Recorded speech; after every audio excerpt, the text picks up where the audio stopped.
목의 통증 중에서 교통사고 증후군, 다른 말로 편타 손상에 대해서 한번 말씀드릴 건데요. 자, 여기 교통사고가 쾅 하고 났어요. 다음 장면으로 보통 어떤 장면이 떠오르시나요?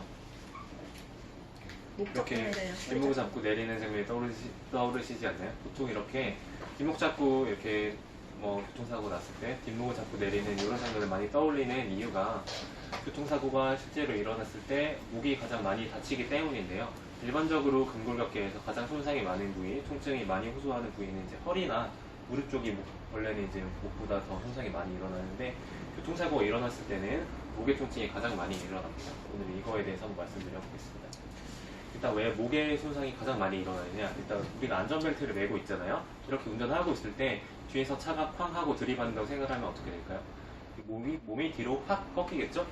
근데 이 등 쪽은, 몸 쪽은 등받이가 있기 때문에 잡아주는 게 있지만 목 쪽에는 그게 없잖아요. 받쳐주는 게. 그래서 뒤로 확 꺾이게 되고 그 반동으로 다시 앞으로 확 튀어나가게 되는데, 앞에도 역시 보통 안전벨트를 매고 있기 때문에 몸이 튀어나가기보다는 목만 앞으로 튀어나가게 되죠. 그 목이 이렇게 확 앞뒤로 꺾이기 때문에 손상이 많이 일어나는 거고요. 이 모습이 마치 책찍질 하는 거랑 비슷하다고 해가지고 이거를 이제 편타 손상 또는 채찍 손상이라고 부르게 되는 겁니다. 옆에서 부딪혔을 때 마찬가지죠. 이렇게 편타 손상이 일어났을 때 손상되는 부위는 좀 다양하게 나타날 수가 있는데요. 일단 뼈들이 움직이면서 이 신경근들을 자극해가지고 통증이나 어떤 저림 증상 같은 게 나타날 수가 있고요. 심한 경우에 급성으로 디스크가 터질 수도 있죠. 그리고 이제 뼈끼리 충돌하면서 앞뒤로 미세하게 골절이 생길 수가 있고요. 그리고 목 주변에 둘러싸고 있는 인대나 근육 조직들의 손상이 일어날 수가 있고, 심한 경우에는 뼈들이 이제 위치를 이동시키면서 이제 척수를 자극해서 사지가 마비된다든가 이런 심한 증상까지 나타날 수가 있습니다. 그 중에서 가장 흔한 거는 일단 염좌인데요. 염좌라는 거는 이제 인대가 좀 찢어진 거, 이런 걸 말하는데, 이제 강한 충격이 앞뒤로 가해지면서 목 주변을 둘러싸고 있는 인대들이 찢어지는 거예요. 이렇게 찢어지면은 통증이 발생을 하고 목의 움직임이 약간 제한되고 이런 게 나타나겠죠.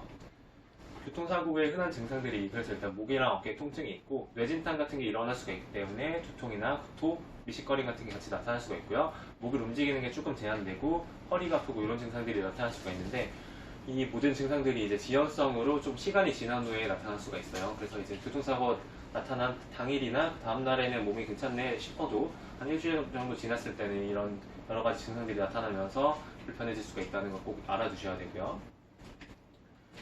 자, 교통사고가 좀 크게 나서 경추가 손상된 이런 환자가 있을 거예요. 만약에 사고가 크게 났다면 항상 목뼈가 어딘가 부러졌거나 손상이 됐을 수 있다는 걸 염두에 둬야 되고요.